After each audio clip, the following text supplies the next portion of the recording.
And 3, 2, 1. Welcome to The Peaceful Truth, the podcast where we talk about everything from women empowerment, feminism, and now gender equality, everything in between. I'm your host, Kenzie Meekbeck. I am joined today by Roney. Thanks for joining me, Aaron. Thank you for having me. I have butterflies. You do? I'm nervous. Why? No, I don't know. It's like that general Because the light's on you? No, yeah. I don't normally do podcasts with lights or just speaking with lights in general. It's kind of freaking me out. I know. I'm sorry. Well, I'm just used to this with production, so I'm surrounded by lights constantly. You'll get used to it, I promise. So the first thing I wanted to ask, you were actually our second man on The Peaceful Who's Truth. the first one? Can you guess? It's one of our friends. One of our friends, Cody. Cody. Yes, He's so talking good. about LGBTQ stuff. Dude, we had someone, we had someone on my podcast, which is funny because it's two straight white dudes. Were you talking about LGBTQ? Yeah, and then on the episode where we talked about transgender issues, we had another straight white dude. It was literally 3 straight white dudes. Time to put on some diversity. I know. At least we did talk about how ironic it was that that's true. At we least were 3 straight white dudes, and at least you addressed it. Yeah, but this person is more in the community, so he felt like he had a good grasp on. Is he bi? So I haven't asked him. I didn't ask. Okay. Maybe. That's what I thought you meant by more in the community. No. Maybe you stepped his toe into it a little bit more. I don't know. Than other people have. I didn't ask. So how do we know each other? I am your sister's husband, but we've known each other for a long ass time. Yeah, 10 years. 11 now, right? Yeah, probably 12 almost. When did y'all start dating? 2006? 2006. So like 11 and a half. 11 crazy. and 3 months or something like that. So almost, actually, it might even be 12 and 3 months. Yeah. Anyway. So I consider you my brother, though. Even though Yes. you're married to my sister, I still consider you and call you my brother. I feel like people at work get confused and think my brother and sister live together because I just refer to you guys. Yeah. I'm like, no, Wait. sorry, brother-in-law. Wait, your brother and your sister have a child? And they're probably like, what state do they live in? And is it still legal there? Washington. Okay, so I brought you on today because, one, we like to talk about gender equality in general on The Peaceful Truth, because it's kind of just about empowerment and gender roles in general. However you want to be, you can be. So first I want to talk about why you're on today. You know why you're on today. I do. So what happened to you last year? That's the reason you're on today. I had a child. Yay, my niece. I'm the proud owner of a 6-month-old baby. Yeah, she's so cute. She looks exactly like you. People say that. I feel like she looks somewhat like me, a little bit. I like to joke that I wish she wouldn't look like me because Chelsea's more attractive. Oh, she'll be gorgeous. But yes, she's 6 months old. Her name is Kate. Have you talked about her before? Yeah, several times. I figured you had. Chelsea's been on too. Yeah. Chelsea talked about her. Her name is Pepper. She's awesome. I don't know if Chelsea talked about how they get progressively better to be around. At first, it's really hard because you don't know what to do. And she's a blob. She's a blob, and you don't know what to do, and especially when you're me. I'm like a much less emotional, much more analytical personality, and so like she can't tell me what's wrong, so I can't use processing to rational conversation decide on how to fix what's wrong. And so even at 6 months old, her cries are different, and the way she looks at you is a little bit different. So you can say, I'm like 80-20, you're hungry. I'm 80-20, you're tired. And so it's a lot easier. I feel like every month it's easier and easier to kind of figure out what's going on. And so it's cool that she is now capable of expressing herself to a degree that I can at least respond to. Yeah. And it's at least helped me be a better parent, I think. I think Chelsea was always good at it. Oh, she parented me. Yeah. So and I think that's one of the things that I was thinking about when I was trying to mentally gather my thoughts for today is I think there's something that clicks for mother. First of all, I think human females are just genetically more equipped to respond to infants. But that's more rational anyway. We're the ones that it comes out of. Like, we should have a little bit of emphasis. Exactly. And so, but I was telling someone, you know, like whenever Chelsea would say, here, take this baby, I was like really uncomfortable and was like, I'm going to break it and I don't know what to do. And I don't know if I'm making it happy or sad or whatever. And then post Pepper, I feel like, oh, I would be awesome at holding any babies. It's easy, but I have the practice now. Yeah. Right. Whereas Chelsea, I feel like she never needed the practice to hold a baby. Like it was always just she can hold a baby and it's fine. But I have a theory that that's one of the reasons why. Well, I have a theory that the things that misogynistic men call women's work is just things that men aren't good at. And so they want to like denigrate it, right? It's kind of like when if you think that somebody who does menial labor is beneath you. It's actually a lot of times you can't fucking do it. Am I allowed to cuss? Yeah, you can cuss. Okay, cool. It's like, oh, mechanics, like car mechanics, like I'm better. I you know, my job pays better, or I sit in an office and it's air conditioned or whatever. But you also can't fix a car. So it's like I feel like people do that sometimes. And so I get this sense that like one of the reasons why child rearing and being a good parent has been traditionally more headed up by women is because men are like, well, I'm not as good at it, so I'm just going to pretend like it's not worthwhile and I'm just going to let my wife do it. Right. Which is good that I think that's changing. Yeah, definitely. And back in the day, even though it was a difference, I feel like it was more viewed as equality. Like, you're good at that, I'm good at this. We're both equal. Like in Native American culture back a long time ago. Yeah. But then in our society, it was more of like I'm good at this, you're good at this, and because I'm good at this is harder and I'm better, and you're just doing the whatever it is. Yeah. But it's and I think it's a little bit of an insecurity. It's kind of like, because you do feel a little bit insecure. Like, man, it really sucks when your baby's 2 months old. She's been crying for 30 minutes. You hand her to your wife, and she immediately stops crying. I've seen it a few times. It makes you feel like you get upset, right? Yeah. And so there's two different options you could take. And I think all men, or humans in any case like this, you kind of choose to either push away emotionally and just say, okay, fine, you know, I'm not doing that then, and then you kind of just chip away at what you do, and you just say, okay, you just keep giving the child to your wife or your spouse or whatever. But I think if you kind of fight it and say, look, this is just how it is, this how it's going to be for a while, I still want to have the relationship that I want to have with her, I'll try to do better next time, or just not take it as personally, because it is hard at first. Yeah, but eventually she'll probably be daddy's girl for a few years. For a little while. I'll probably go away after a little while, too. Like, I'm really nerdy. Like, I assume that she's really going to dislike that at some point. Well, maybe she'll be nerdy, too. It's true, but even for my nerdy friends, they get annoyed by how nerdy I am. So it could be hard. Yeah. I view Chelsea as nerdy, but she still hates the fact that I'm nerdy about really stupid stuff. Yeah. Right. Chelsea's nerdy in a balanced way. But actually, I feel like, I don't know. I feel like you're not giving yourself enough credit. Maybe. So today I wanted to talk about kind of the discrepancies about how it's sexist for men, too, to be a father. And what you've been going through, because I've found that journey very interesting. And what it also made me think of, what I also want to touch on, is what if you were a gay couple? So I guess if you want to go into what you've been experiencing when you go out in public with your daughter. Yeah, so I would say one thing that I would caution people for is anytime, what's the best way to put it? There's it's actually a super famous case. I forget the name of the case, but Ginsburg argued it in front of the Supreme Court. So she was the head of the women's rights division at the ACLU. Right.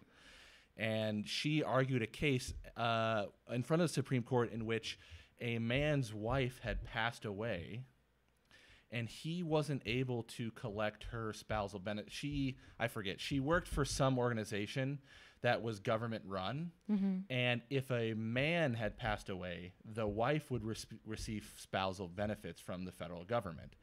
His wife had passed away, and he was not able to receive spousal benefits. Which is bullshit. But let us not. The one thing I want to caution is that despite the fact it was bullshit for him in that specific case, the sexism itself was originally against women, right? It was because they assumed that men are going to be in this profession. They assume that women need spousal benefit, right? You know what I'm saying? It's bullshit from both perspectives. And so that's why I say the thing that I brought up the other day is why we wanted to have this discussion is the fact that a lot of men's restrooms and a lot of public places don't have changing tables. Correct. I still feel like it's sexist towards women. It comes from the place of being sexist against women, right? Because it's assumed women take care of the babies, so you don't need a changing table in the men's restroom. Does that make sense?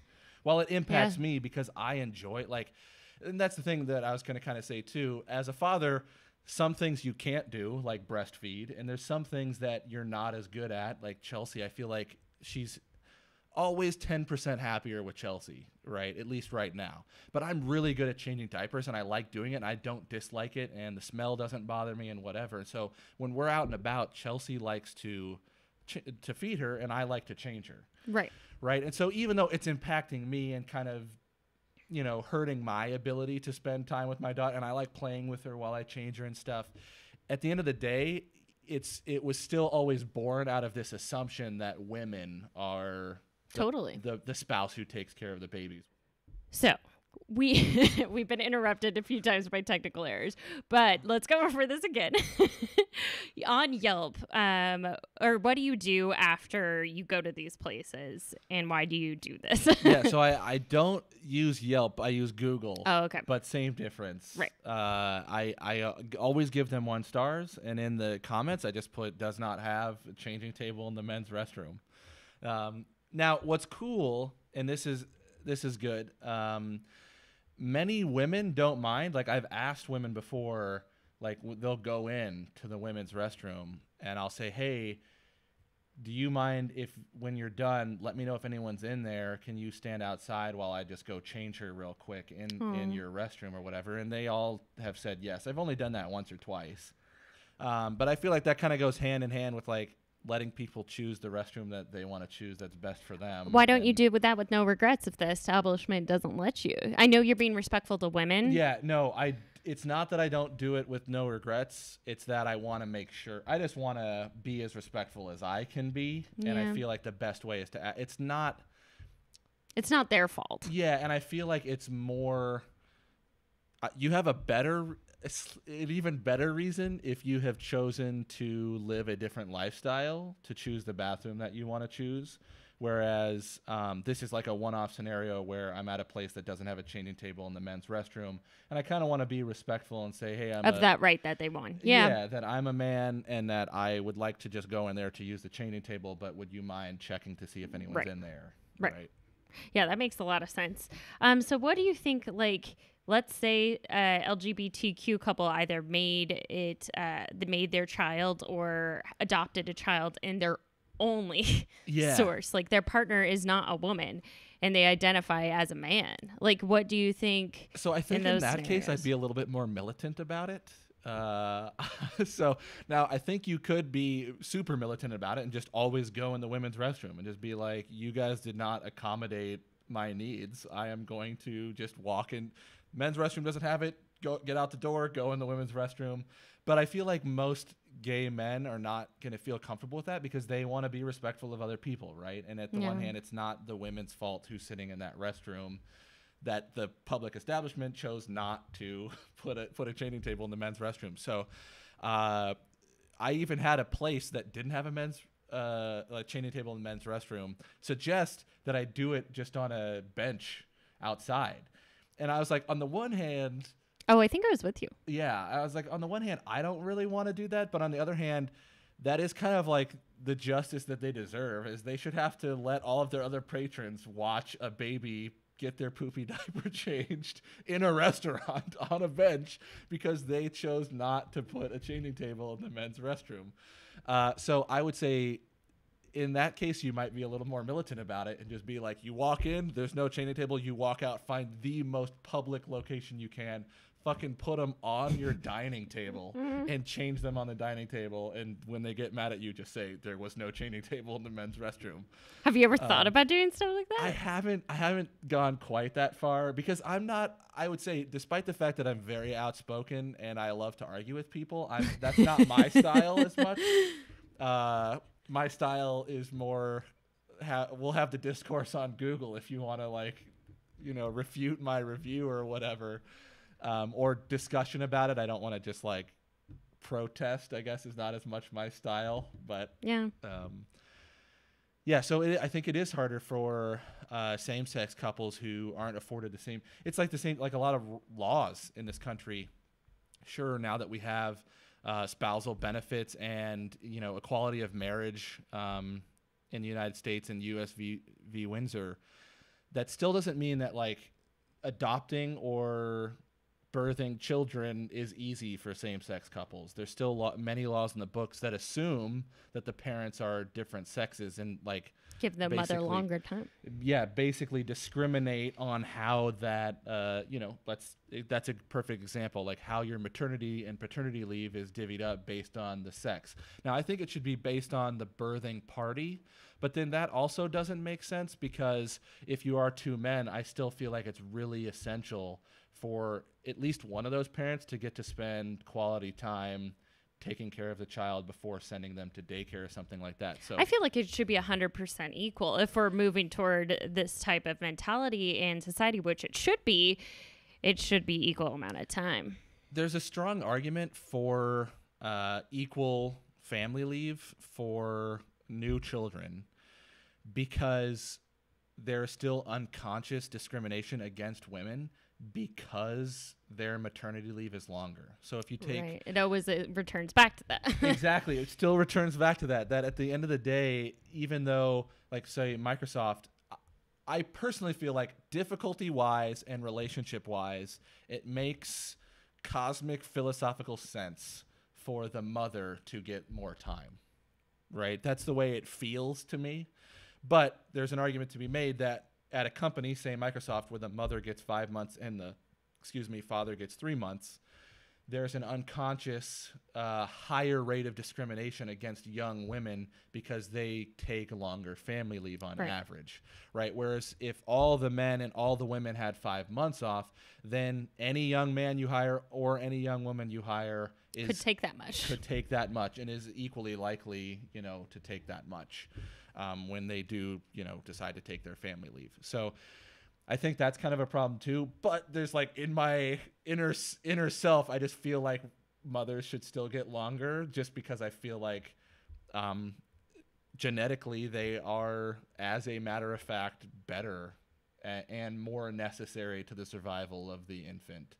I mean, maybe, but in adopted homes too, I feel like they still deserve that equality to be that role for them and get that adaptation, which Washington is actually, I should have refreshed myself on this law unless you got it down. I should have too. I haven't quite got it down, but yes. But it's kind of like an insurance policy, I guess, where you have to put a certain amount of your salary away, and correct me if I'm wrong, and then that will be spent toward certain people's leave in the future, and that applies to family leave and paternity leave and maternity leave. And even if you adopt a child, you get the same amount of time as if you had a child. I think. I believe. I'm afraid I said all that. Kind of wrong. No. I would say as long as you have the disclaimer, I'm not sure. I believe it's almost like Social Security, where you put there's a line item on your pay stub that says family leave benefit Washington State. And so it's kind of like Social Security, whether you're Bill Gates or one of us, and whether or not you're going to pull from Social Security, you pay those Social Security taxes on your income. So it's the same thing. Whether or not you plan on having a family or not, those taxes come out. It's kind of like an income tax. Which I'm fine with. I don't know for sure if I'll ever have a family, but keep on for everyone else. And honestly, it's really small. And I think it's just like any other tax where there is like a poverty line level where you wouldn't have to pay it, and yet you could still get the benefits, which I think is reasonable in my opinion. But it's like $5 per pay period, which is, it's not zero, but it's also not something that's going to break your bank, and it's good for both you and other people. And the way I like to look at it is it's kind of like education. It's kind of like school. Whether or not you have children, you want to live in a society where people are educated. Yeah. And so it's the same thing. I want to live in a society where people are able to spend that quality time with their children. Yeah. And I feel like there's plenty of studies that show a long-term benefit for children that are able to spend a lot of quality time with their parents in those first few months. I honestly feel like I'd be for it being longer. The way it works in Washington is that now, say you're at a company that gives you more than the amount, I think it's 12 weeks or is it 8 weeks? It's something like that. Really small. It's pretty small. Maybe it's 4 or 8 weeks, something like that. But if you're a company that already has a family leave policy, you as a company draw on those taxes up until that point, and then you pay the rest. So Microsoft, for example, already did 5 months, but they would draw on those taxes for the first month. Yeah. And then they'd come out of their stuff for 4 months. Right. Yeah. Which is a cool policy. What do you feel about, that was my other question about paternity leave and that difference. I guess we did kind of just touch on it. So I was going to bring up, I was like, do you feel like it's unfair that oftentimes it's shorter, but in the end you kind of don't necessarily?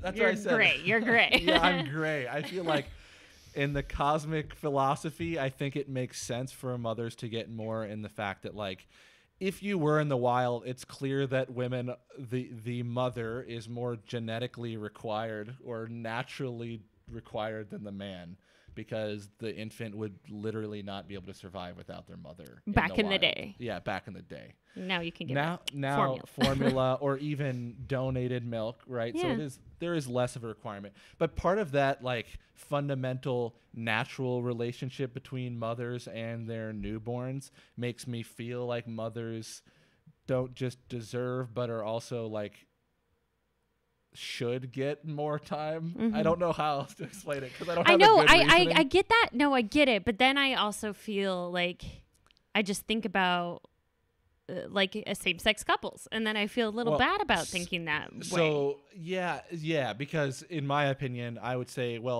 they both deserve as much time as I think I did. If they adopt a baby, if I had a baby, I would want those two guys to have as much time as I did. So I would still change the policy where the guys get the max if they're in a relationship. Does that make both sense? of them? Yeah. Okay.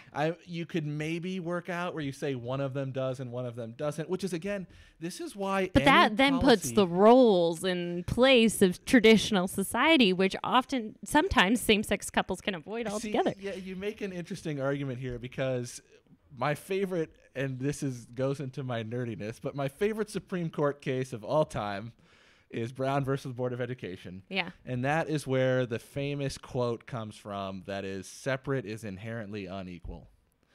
And what they are basically saying is, you have two kids, one white kid, one black kid. They both go to school. What they were saying is, all the cases up before that were, hey guys, the black school is worse, that's not cool. And the Supreme Court was like, yeah, not cool. Brown versus the Board was the first time they said, it actually doesn't matter whether the black school is better or worse. It doesn't matter whether it's closer or farther from the kid's home. It doesn't matter whether it's big or small. It doesn't matter the teacher ratios. The fact that you separated these two children on any fucking basis, is inherently unequal. And so that's kind of where you get where we will probably get to a point where family leave will be called family leave, and it will not be separated between men and women. Yeah, which I personally don't think it should, even though I understand your argument. And that's what I'm saying. It's not really my argument, because I think to live in a society, that's why we have rules like this, and I think eventually it should be a place where it should be the same. But I do think that there is a cosmic stronger relationship between a mother and her infant, and I feel for that, and that kind of makes me say, like, I don't mind it affecting me today, but I can see how eventually we'll get to the point where it's equal, because that's the best way to ensure that society isn't functioning unfairly. Right?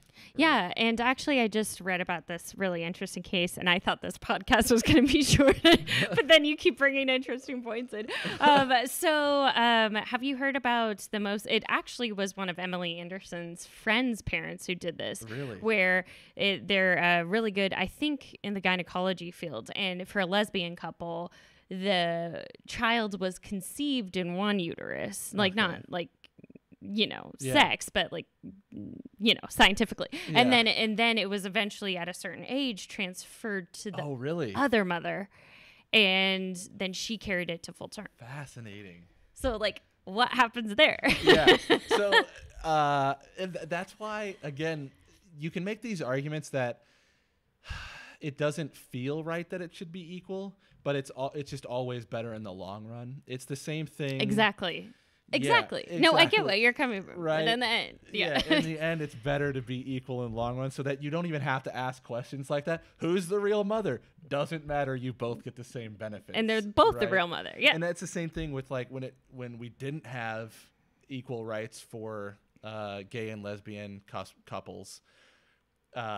It was like, well, one of them is marriage and the other one is what I can't even remember what they called it because I don't even care. Civil union. Civil union, whatever they called it, not equal rights, right? And so then you run into the same thing, like, well, does it really matter that they're two dudes that they shouldn't get the same rights or two women? Like, no, it doesn't matter. Like, they're two people, they love each other, they should get the same rights as any two other people who love each other. Yeah. Right. And so, however, I go back to saying the Supreme Court would say, even if you give them the same rights, you still have to call it the same word because separate is inherently unequal. So which I agree with. I agree with. Everyone needs to I said I'm willing to make everyone go to civil unions. I don't give a shit what the word is called. You could call it eyeballs for all. Well, that's because we're like atheist agnostic. So well, again, if I were religious, I would be for that too, because it's like, yeah, then I can pretend that marriage is this, sacred thing, and when it's a government assigned or government I don't know, what do you want to call it? Government contract union. Yeah. It's called a civil union. But then when you go to church and the church decides to sanctify it, it's a marriage. Like, I don't care what it's called in the legal sense. You make an interesting case, though, that I'm going to bring up and make it even longer about taking the fetus and moving it from one mother to another. Isn't that cool, though? That's fucking cool. This is a little snarky, but I'm fairly pro-choice, and I've often joked that if people who were pro-life really cared, they would invest more money in what I would call uterine replicators. That is, things that act as a uterus but are not a human being. Oh. And then so when the baby, you could take it out. Yeah, you could say, I don't, you wouldn't call it abortion, but you say, I do not want to carry this fetus to term. And they would say, okay, that's fine. We, as the state, cannot force you to carry it to term, but we as the state do reserve the right, just as like an orphan child, the state reserves the right to keep that child alive and put them in an orphanage and try to care for them. Yeah. And then, right, we reserve the right to bring them to term and put them up for adoption or whatever. And so I feel like... But then at the same time, if you're pure pro-choice, the woman could have not wanted that baby to come into that world. Do you think that's her right still? Yeah. And like, I'm not sure. I've never thought of what so I'm not going to speak on my opinion. But like, let's say she was raped and she thought the guy was evil. It's like Ted Bundy's child. And like, that's a more difficult philosophical discussion. I would say, and she knows that this child that she was raped exists out there, and it's just out there. And also inherently, I think why some women do it, again, I am not saying my opinion one way on the other. Why some women do it is because they just don't want the baby to have ever existed. And naturally, you'll feel guilt. No, that's That's why they don't choose adoption sometimes. So that's a really good argument is that regardless of whether you can afford it or not, some women choose to have abortions not because they don't want to care for the child, but because they literally have had such a shitty life they don't want to bring a child into the world. Yeah, or they just don't want one at all to be present. Exactly. Like they want it to reverse. So that's an interesting argument. You'd probably get into stuff like, well, then do you have, dominion over your DNA once it is born or before? You know what I'm saying? Like, I don't know. It's really weird. I know. At what point can you decide that whatever the I would even take rape out of it and just say, does a mother have the right, yes or no, to say whether or not the child, a human life exists? Yeah. I don't know. If we bring uterine replication down to day 1, then you're going to have to answer that question. And either that, whether you're raped or not, that question is either yes or no, or here's the laws. And I would just say I would keep rape out of it. It's either you have this right in these up until this point or not up until this point. I feel like it will develop then 3 different opinions. Probably it will. I mean, there will be different opinions, but I also say, let's make the world such a good place, people who are pro-life, that no one would really want to make that decision. You should make the federal government so good at caring for children, feeding them, giving them a place to live, clothing them, educating them, that literally no one would say they don't want their DNA to survive. Right? And I think that's one of my other problems with the whole pro-life movement is there's a famous nun who once said that, I don't remember the exact quote, but at the end she said, you're not pro-life, you're pro-birth. Right? Because they support policies that force people to birth children, but then they don't support policies that actually care for and help make those children succeed. I have heard this argument. So anyway, I know that's like way off topic. No, but I think it's still an interesting point. Plus, I was fascinated that science has progressed that far where you can transfer and they could both feel like they carried it at one point. I also think I'm a little bit, I may be even more feminist than you on one thing. Wow. I think that in the discussion of an abortion, the man, married, boyfriend, dead, alive, whatever, has zero say whatsoever. I never said that. I know. Oh, okay. I was like, I never said that one way or the other. I was just going to say that's a fairly extreme position. Most people don't. They think that they should have some say. Zero. Why? Literally none. Because it doesn't impact them. They don't have to carry it to term. But wouldn't you, what if Chelsea secretly got an abortion? I would probably be upset with her, but I don't think I have any right to change what she can or cannot do with her own body. Okay. So I would discuss it with her. That would be a discussion between us. But I don't think there should be any legal recourse for me. Right? I don't think I should be allowed to sue her and say, you terminated a pregnancy against my wishes. Like, my wishes don't have any, I don't think I'm allowed to have any legal wishes. Even though it's half the DNA, you still don't think that? Correct. Okay. Why is that? Because, again, it's my general stance on abortion that you cannot force a human being to do one or another thing against their will. Like, it is her body. It is her everyday calories that she intakes are going towards growing. And it sounds a little harsh. I feel like I'm being a little harsh about it, but no, I mean, it's a feminist podcast and it's about talking about gender. So yeah, but abortion can be a topic. I do agree, though, if you researched uterine replicators and the woman said, I cede my right to this tissue, and the man said, I would like to fund putting the tissue, the fetus, in a uterine replicator, bringing it to term and taking care of it, then I would say he has every right to ask for that. Do you feel like the state should always pay for if the parents didn't want the kid? Do you feel like the state should fork up the money if there was a uterine? My stance has always been, if we ever got to a place where uterine replicators existed, and do you think that's possible? Yes. That's cool. Yeah, I think it's possible at some point. At some point, if we ever get to that point, when we get to that point, be hopeful. Yeah, I feel like, and let's just be honest, conservatives. If conservatives wanted to pass legislation to bring babies to term bring fetuses to term. And also with that legislation, enough money to help that child succeed in life, where I feel like that's a sufficient dollar amount for food and for clothing and for shelter and for education. Till 18, then I would vote for that. Because I think that's a lofty goal, and I like that idea. I think life is important. I think it's great if we as a society feel like it's important. My problem is unfortunately, I don't think that that's actually what they want. I think that that's what they pretend to want, but I don't know that they actually would do that. Yeah. Sadly. But I would vote for that. And if it was an option between a president who would put money into researching uterine replicators or not, I would research uterine replicators. And that's why, like, most pro-choice people are not pro-abortion. We just don't think that the federal government or any government has the right to tell a human being what they can or cannot do with their own body.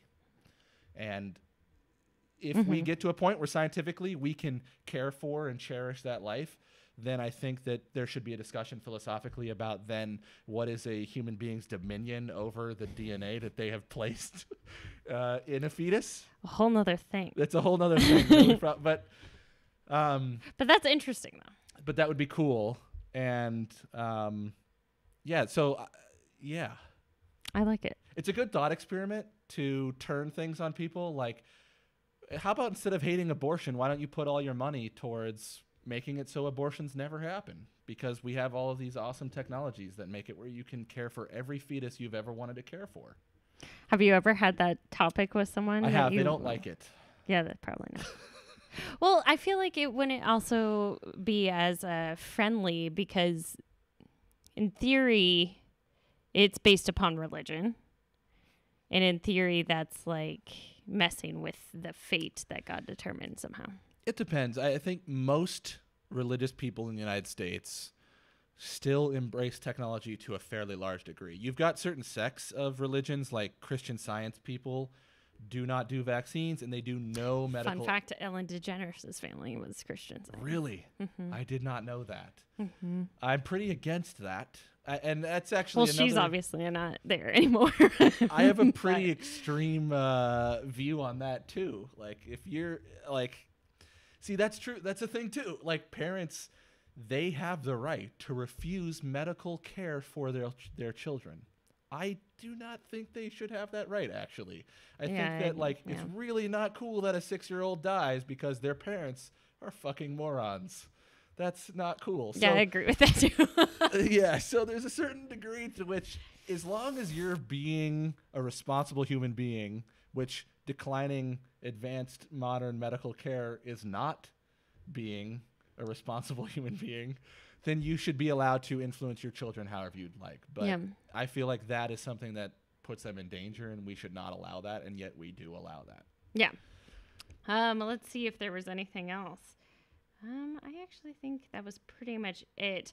So I wanted to recommend your podcast. So what's your podcast? My podcast. Okay, let me plug it really good here. Yeah, plug it. It's time for you to plug. Plug it really well. God, Aaron, what an idiot. Because that was an adverb on the word plug. Get it together. So it's two straight white dudes. It is. Who think that people care what we think. So it's exactly what you would think it would be when you're in a room with two straight white dudes. And you're like, what do they talk about? Stupid stuff. It's called Still Got Nothing. We like to self-deprecate because it makes us realize that we're part of a wave of people. Yeah. And it's while there is this kind of like joke that straight white dudes think that people care what they think, it's true. We do think that, and it's kind of not cool. Do you feel like that? Do I feel like people care? No, not because of your whiteness. Not because I'm straight or white, but because I think that when you're straight, white, and a male, you have lived a sufficiently comfortable life where you get to a point where you're bored enough to do a podcast. Does that make sense? Does that mean I'm bored enough to do a podcast? No, because ours is called Still Got Nothing, and it's literally about nothing. It's literally about two straight white dudes talking about shit. So you at least have a topic, and like are interviewing people about things that matter. Whereas, you guys talk about stuff that matters. Don't sell yourself short. Sometimes, but don't self-deprecate within your plug, man. You gotta get viewership. I know, but I think it's good to be at least self-aware of the fact that you started a podcast at the same time that a bunch of other. It's easy to do, but you also have to like kind of be self-aware that like your opinions probably aren't that diverse. Which is why I needed a man on my paternity podcast. Yeah. And it's real hard for us. Not as hard as it is for women, because I think it's more of a travesty that there are probably like 90% of mothers in this country that get less than 4 weeks of family leave, which is ridiculous to me. Yeah. Than my complaints about changing tables in men's restrooms. But we cover everything, so everything gets attention. It should be a year. Just if we're gonna give it, it should be a year. A year. Yeah. If you take our government to affinity, then maybe men are a year as well, but women should be a year, no question. It would be nice, but we'll see if that ever happens. How can people find you? Do you plug your social media or not really? Oh, not really. But yeah, our podcast is called stillgotnothing.com. Okay, cool. And my screen name on everything is Twitchax. Yeah. TWITCHAX. I've never asked why it is that. Oh. Is it inappropriate? It's not. Okay. But good question, because it would be funny if it was like, well, I had this butt plug, and I nicknamed it Twitch. No. I was like, is it like some sort of like sexual organ? I'm not sure what the name is. I was even more ADHD in middle school, and I played the saxophone. And were you diagnosed ADHD? I was. I didn't know that. Yeah, and I even took medicine for a little while, but then. Oh. So here's the thing. Now I feel like a bad sister. I had no idea you had ADHD. Oh, Kenzie will tell you that I'm really OCD about water behind the sink. Yeah. I tell people that Chelsea made me that way. She's the one that enforced the rule. Just shift and blame over here. I am shift and blame. I'm displacing. I think that's the psychological. I'm displacing my failures on Chelsea.